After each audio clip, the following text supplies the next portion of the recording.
Audio Jungle.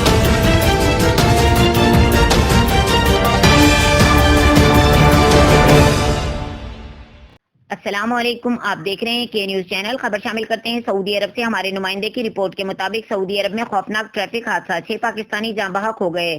ریاض میں تیز رفتار گاڑی ڈرائیور سے بے قابو ہو کر پل سے نیچے جا گری۔ حادثے میں پاکستان سے مزدوری کے لیے جانے والے 6 افراد چل بسے۔ مرنے والوں میں 2 سگے بھائی بھی شامل تھے۔ تفصیلات کے مطابق سعودی عرب کے علاقے دمام کے پاس خوفناک ٹریفک حادثہ پیش آیا۔ اس حوالے سے ہمارے نمائندے کی رپورٹ کے مطابق حادثہ تیز رفتاری کی وجہ سے ہوا۔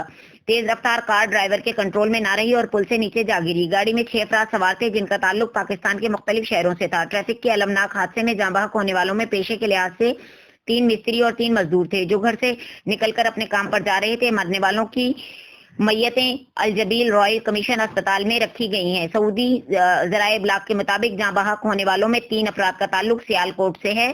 ان میں 2 سگے بھائی بھی تھے جن کا نام شان اور سلیمان بتائے جا رہے ہیں۔ ایک بھائی کی شادی 3 ماہ قبل ہوئی تھی جو اپنی نئی نویلی دلہن کو چھوڑ کر 1 ہفتہ قبل ہی چھٹی گزار کر سعودی عرب واپس آیا تھا۔ متوفی روزگار کے لیے پاکستان سے 1 ہفتے قبل ہی پہنچا تھا۔